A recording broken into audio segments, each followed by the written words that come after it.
2024 मध्ये राज्यातील छत्रपती संभाजीनगर, बीड, अकोला, वर्धा आणि अमरावतीमध्ये 2706 शेतकऱ्यांच्या आत्महत्या। मदत आणि पुनर्वसन विभागाचं विधान परिषदेतील तारांकित प्रश्नाला लेखी उत्तर, सर्वात जास्त आत्महत्या अमरावती विभागात। देशमुख कुटुंबांच्या घराचं शिवसैनिकाकडून भूमिपूजन। पुढील 3 ते 4 महिन्यात शिंदेंच्या संकल्पनेतील देशमुख कुटुंबियांचं घर उभारणार।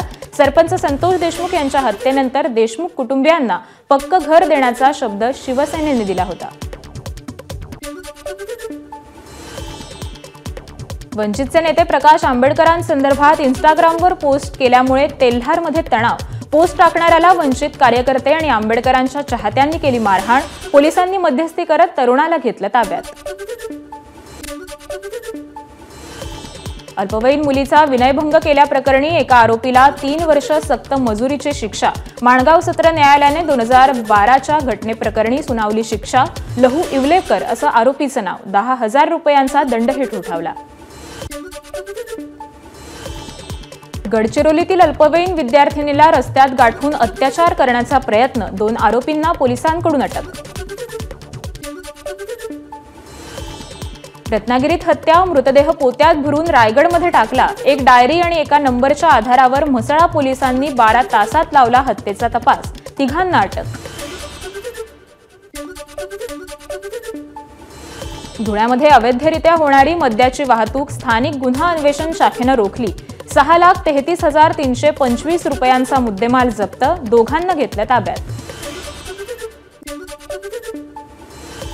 जळगावच्या भडगावात थरारक चोरी। ज्वेलर्सच्या दुकानाची भिंत फोडून 6 किलो चांदी आणि रोकड लंपास। 2 दिवसांपासून दुकान बंद असल्यानं चोरट्यांनी साधली संधी। रत्नागिरीच्या लेव्हलमध्ये मुंबई गोवा महामार्गावर 2 कारची एकमेकांना धडक। एक कार रस्त्यावर उलटली तर दुसरी कार रस्त्याच्या बाजूला असलेल्या संरक्षक कठड्यावर आपटली। दोन्ही गाड्यांचं प्रचंड नुकसान। नंदुरबारच्या शहादा बस स्थानकात एसटी बसनं एका विद्यार्थ्याला चिरडलं। बसची वाट बघत असलेल्या 8 वर्षीय विद्यार्थ्याला बसची मागून धडक। शहादा बस स्थानक परिसरात पालकांचा आक्रोश।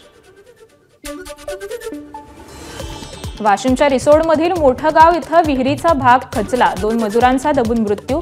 विहिरीच्या खोदकामादरम्यान ब्लास्टिंगसाठी विहिरीत मशीनद्वारे छिद्र घेण्याचं काम सुरू असताना हा अपघात झाला।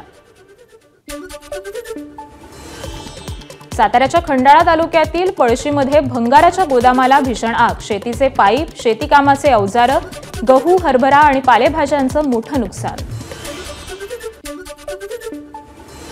लातूर नांदेड महामार्गावर स्थानिकांचा रास्ता रोको। नांदगाव पाटी परिसरातील भुयारी मार्ग खुला करा, स्थानिकांची मागणी। नवी मुंबईत हायकल कंपनीच्या विरोधात शेतकऱ्यांचं आमरण उपोषण। भूमिपुत्र शेतकऱ्यांना कंपनीत रोजगार द्यावा, उपोषणाद्वारे शेतकऱ्यांची मागणी। वर्ध्यात जिल्हा परिषदेसमोर विदर्भ माध्यमिक शिक्षक संघाचं धरणे आंदोलन। जुन्या पेन्शनच्या मागणीसह संच मान्यतेचा शासन निर्णय रद्द करण्याची कर्मचाऱ्यांची मागणी।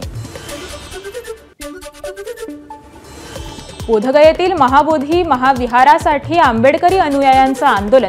परभणी, बोधगया, दिल्ली पायी लॉंग मार्च काढण्याचा दिला इशारा। जिल्हाधिकारी कार्यालयासमोर केलं आंदोलन। सोलापुरात आरपीआय आठवले गटाची जिल्हाधिकारी कार्यालयासमोर निदर्शनं। बिहारच्या बुद्धगयाच्या महाबोधी विहार बौद्ध समाजाच्या ताब्यात देण्याच्या मागणीसाठी हे आंदोलन। अहिल्यानगरच्या देहरे गावात ग्रामपंचायत जागेवर मुस्लिम समाजाकडून करण्यात आलेलं पक्क अतिक्रमण काढलं। ग्रामपंचायत जागेवर अनधिकृतपणे घरं बांधण्यात आली होती। हिंदू संघटनांच्या आंदोलनानंतर प्रशासनाची कारवाई। नाशिकमध्ये आज रंगपंचमी साजरी करण्यात येणार। पेशवेकालीन परंपरा असलेल्या रहाडमध्ये रंग खेळला जाणार। जुन्या नाशिकच्या शिवाजी चौकातील रंगपंचमीला पोलिसांची परवानगी। संमिश्र लोकवस्तीच्या या भागातील पेशवेकालीन रहाड 60 वर्षांनंतर खुलं। मात्र नागपूर हिंसाचारानंतर खबरदारी म्हणून पोलिसांनी रंगपंचमी साजरी न करण्याचे दिले आदेश। कोकणातील शिमगोत्सवाचं मुख्य आकर्षण असलेल्या पालखी सोहळ्यांना सुरुवात. राजापुरातील केळवली गावात नवसादेवी मंदिरात शिमगोत्सव सोहळा. मुंबईतून गावी आलेल्या चाकरमान्यांनी पालखीला नाचवत केला शिमगोत्सव साजरा. हिंगोलीच्या कृषी उत्पन्न बाजार समितीमध्ये मोठ्या प्रमाणात तूर विक्रीसाठी दाखल. तुरीला 6 ते 7,300 रुपये प्रति क्विंटल भाव. शेतकऱ्यांमध्ये समाधानाचं वातावरण. सोलापूरच्या अकलूज गावात अकलाई देवीला द्राक्षांची आरास. महापूजेसाठी भाविकांची प्रचंड गर्दी. भारतरत्न डॉक्टर एपीजे अब्दुल कलाम प्रज्ञाशोध परीक्षा उत्तीर्ण झालेले 47 विद्यार्थी इस्रो अभ्यास दौऱ्यासाठी. सिंधुदुर्ग जिल्हा परिषद मुख्य कार्यकारी अधिकारी रवींद्र खेबुडकर यांनी विद्यार्थ्यांना केलं मार्गदर्शन. एबीपी माझा, उघडा डोळे बघा नीट.